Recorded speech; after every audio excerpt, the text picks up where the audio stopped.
कृष्णा, राधे राधे। इससे पहले आपने हमारे चैनल पर सुना था माघ मास महात्म्य का अध्याय 6, जिसमें कांचन मालिनी नाम की अप्सरा के बारे में वर्णन किया गया है। इससे आगे का वृतांत आज सुनिए। तब अप्सरा कहने लगी कि हे राक्षस, वह ब्राह्मण कहने लगा कि इंद्र इस प्रकार अपनी अमरावतीपुरी को गया। सो हे कल्याणी, तुम भी देवताओं से सेवा किए जाने वाले प्रयाग में माघ मास में स्नान करने से निष्पाप होकर स्वर्ग में जाओगी।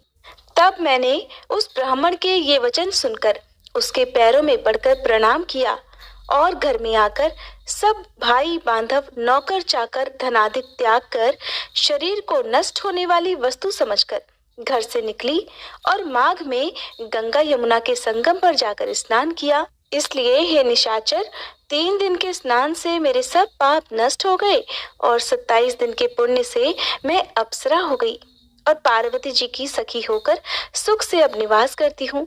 इसलिए मैं प्रयाग के महात्म्य को याद करके सभी देवताओं के सहित माघ में प्रयाग स्नान करती हूँ। सो मैंने अपना यह सब वृतांत तुमसे कहा। तुम भी इस योनि में पड़ने और कुरूप होने का कारण सब बताओ। तुम्हारी दाढ़ी और मूछें बहुत बड़ी बड़ी हो गई हैं और पार्वती की गुफा में वास करते हो। ये सुनकर वह राक्षस कहने लगा, हे भद्रे, सज्जनों से गुप्त बात कहने में भी कोई हानि नहीं होती। अब मुझे इस बात की भी कोई शंका नहीं रही कि मेरा उद्धार तुमसे ही होगा। सो मैं अपना सब वृतांत तुमसे कहता हूँ। मैं काशी में वेदों का ज्ञाता था और बड़े उच्च कुल के ब्राह्मण के घर में जन्म लिया था। मैंने राजा, पापी, शूद्र और वैश्यों से अनेक प्रकार के दान लिए। मैंने दान लेने में चंडाल को भी नहीं छोड़ा। उस जन्म में मैंने कोई भी धर्म का कार्य नहीं किया, वहीं पर ही मृत्यु को प्राप्त हो गया। तीर्थ स्थान पर मरने के कारण मैं नरक में नहीं गया। पहले 2 बार गिद्ध योनि में, 3 बार व्याघ्र योनि में, 2 बार सर्प योनि में, 1 बार उल्लू की योनि में और अब 10वीं बार राक्षस योनि में प्राप्त हुआ हूँ और सैकड़ों वर्षों से इसी योनि में हूँ। इस स्थान को 3 योजन तक मैंने जंतुहीन कर दिया है। बिना अपराध के बहुत से प्राणियों को मैंने नष्ट कर दिया। इस कारण मेरा मन अत्यंत दुखी रहने लगा है। तुम्हारे दर्शन से मन में अब कुछ शांति अवश्य हुई है, क्योंकि सज्जनों का संग तुरंत ही सुखदायी होता है। मैंने अपने दुख के कारण आपसे कह दिए और सज्जन लोग सदैव दूसरों के दुखों से दुखी होते हैं। अब जब आप मेरे बारे में सब कुछ जान ही गई हो, तो ये भी बताओ कि इस दुख रूपी समुद्र को मैं कैसे पार कर सकता हूँ। क्या क्षीर सागर हंस को ही दूध देता है, बगले को नहीं देता? दत्तात्रेय जी कहने लगे कि इस प्रकार उसके वचन सुनकर कांचन मालिनी कहने लगी कि हे राक्षस, मैं अवश्य ही तुम्हारा कल्याण करूंगी। मैंने दृढ़ प्रतिज्ञा की है कि तुम्हारी मुक्ति के लिए प्रयत्न करूंगी। मैंने बहुत बार प्रयाग में स्नान किया है। वेद जानने वाले ऋषियों ने दुखी को दान देने की प्रशंसा की है। समुद्र में भला जल बरसने से क्या लाभ? प्रयाग में स्नान करने का एक बार का फल मैं तुझे देती हूँ। उसी से तुम्हें स्वर्ग की प्राप्ति हो जाएगी।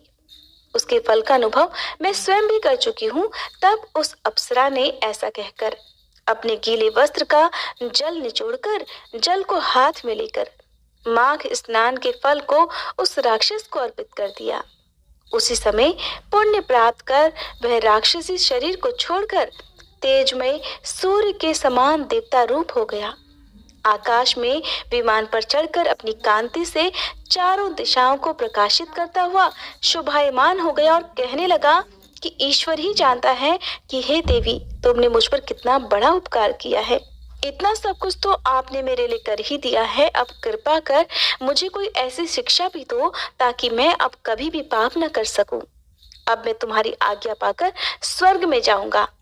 राक्षस की ऐसी बातें सुनकर कांचन मालिनी ने कहा कि सदैव धर्म की सेवा करो, काम रूपी शत्रु को जीतो, दूसरे के गुण और दोषों का वर्णन मत करो, भगवान शिव और वासुदेव का पूजन करो, इस शरीर का मोह मत करो, पत्नी, पुत्र, धनादि की ममता त्यागो, सत्य बोलो, वैराग्य भाव धारण कर योगी बनो, मैंने तुमसे ये धर्म के लक्षण कहे हैं, अब तुम देवता रूप होकर शीघ्र ही स्वर्ग को जाओ। दत्तात्रेय जी कहने लगे कि इस प्रकार गंधर्वों से सुशोभित वह राक्षस कांचन मालिनी को नमस्कार करके स्वर्ग को चला गया। और तब देव कन्याओं ने वहां आकर कांचन मालिनी पर पुष्पों की वर्षा की और प्रेम पूर्वक कहा कि हे भद्रे, तुमने इस राक्षस का उद्धार कर दिया है। पहले इस दुष्ट के डर से कोई भी इस वन में प्रवेश नहीं करता था, किंतु अब हम निडर होकर यहाँ विचरण करेंगी। इस प्रकार कांचन मालिनी उस राक्षस का उद्धार करके प्रेम पूर्वक देव कन्याओं से क्रीड़ा करते हुए शिवलोक को चली गई। श्री वशिष्ठ जी कहने लगे, हे राजन, मैंने दत्तात्रेय जी द्वारा कहा माघ मास महात्म्य बताया। अब माघ मास के स्नान का फल भी सुनो। हे परंतप, माघ स्नान सब यज्ञों, व्रतों और तपों का फल देने वाला है। माघ मास में स्नान करने वाले स्वयं तो स्वर्ग में जाते ही हैं, उनके माता और पिता दोनों के कुलों को भी स्वर्ग की प्राप्ति होती है। जो माघ मास में सूर्योदय के समय नदी आदि में स्नान करता है, उसके माता पिता के 7 कुलों की पीढ़ी स्वर्ग को प्राप्त हो जाती है। माघ मास में स्नान करने वाले दुराचारी और कुकर्मी मनुष्य भी अपने अपने पापों से मुक्त हो जाते हैं और इस मास में हरि का पूजन करने वाले पाप समुदाय से छूटकर भगवान के सदृश शरीर वाले हो जाते हैं। यदि कोई आलस से भी माघ में स्नान करता है, तब भी उसके सब पाप नष्ट हो जाते हैं। जैसे गंधर्व कन्याएं राजा के श्राप से भयंकर कल को भोगती हुई लोमश ऋषि के वचन से माघ में स्नान करने से अपने पापों से मुक्त हो गई थी। यह वार्ता सुनकर राजा दिलीप विनय से पूछने लगे कि हे गुरुदेव, वे कन्याएं किसकी थी? उनको कब और कैसे श्राप मिला? उनके नाम क्या थे? ऋषि के वाक्य से कैसे वे श्राप मुक्त हुई और उन्होंने कहां पर स्नान किया? आप विस्तार पूर्वक सब कथा कहिए। तब वशिष्ठ जी कहने लगे कि हे राजन, जैसे अरणि से स्वयं अग्नि उत्पन्न होती है, वैसे ही यह कथा धर्म और संतान उत्पन्न करती है। हे राजन, सुख संगीत नामक गंधर्व की कन्या का नाम विमोहिनी था। सुशीला तथा स्वर वेदी की सुंबरा, चंद्रकांत की सुतारा तथा सुप्रभा की कन्या चंद्रका, ये 5 सब समान आयु वाली तथा चंद्रमा के समान कांति वाली और सुंदर थीं। जैसे रात्रि को चंद्रमा शोभायमान होता है, वैसे ही पुष्प की कलियों के समान खिली हुई ये अप्सराएं थीं।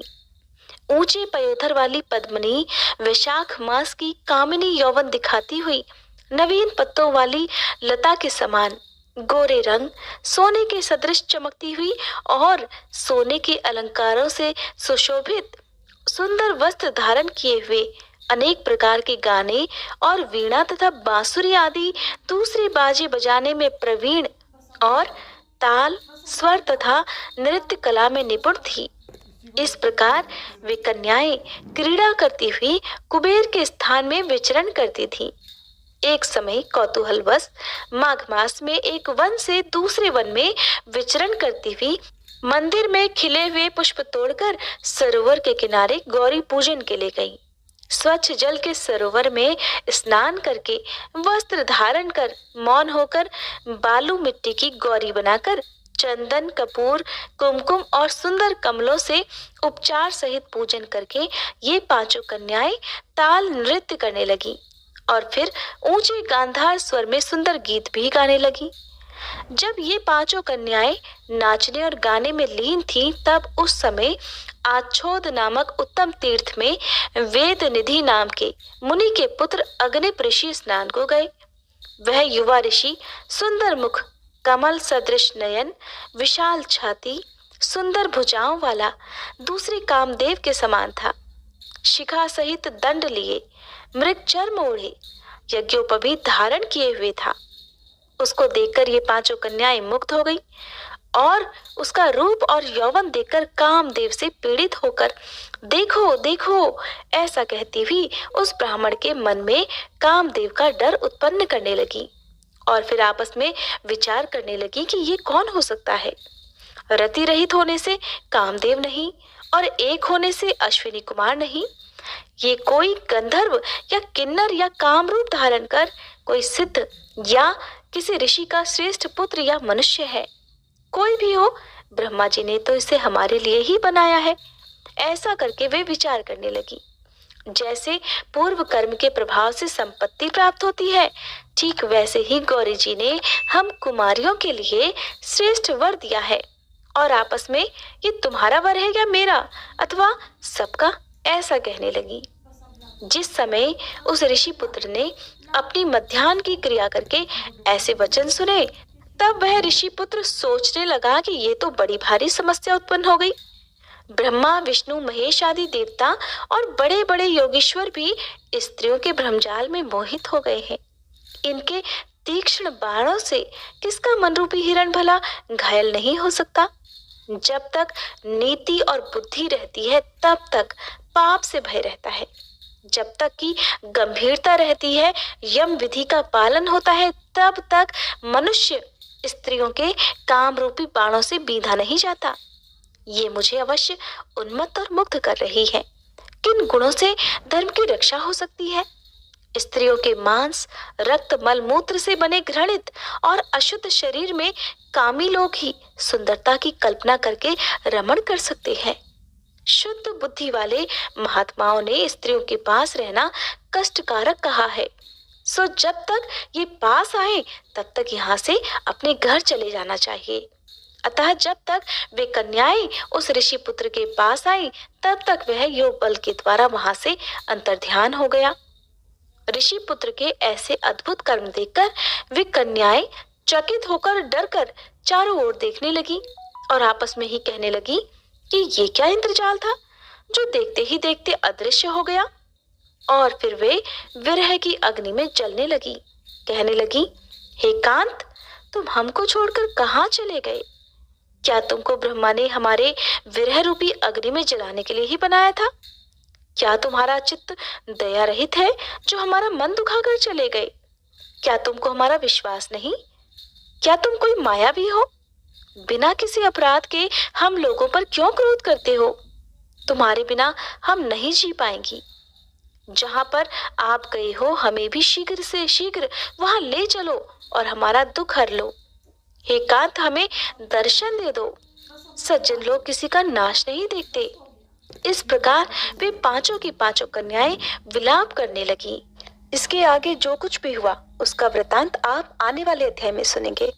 श्री कृष्ण गोविंद हरे मुरारी, हे नाथ नारायण वासुदेवा। अगर आपको आज की कथा अच्छी लगी हो तो लाइक करना ना भूलें। साथ में कमेंट बॉक्स में राधे राधे लिखें।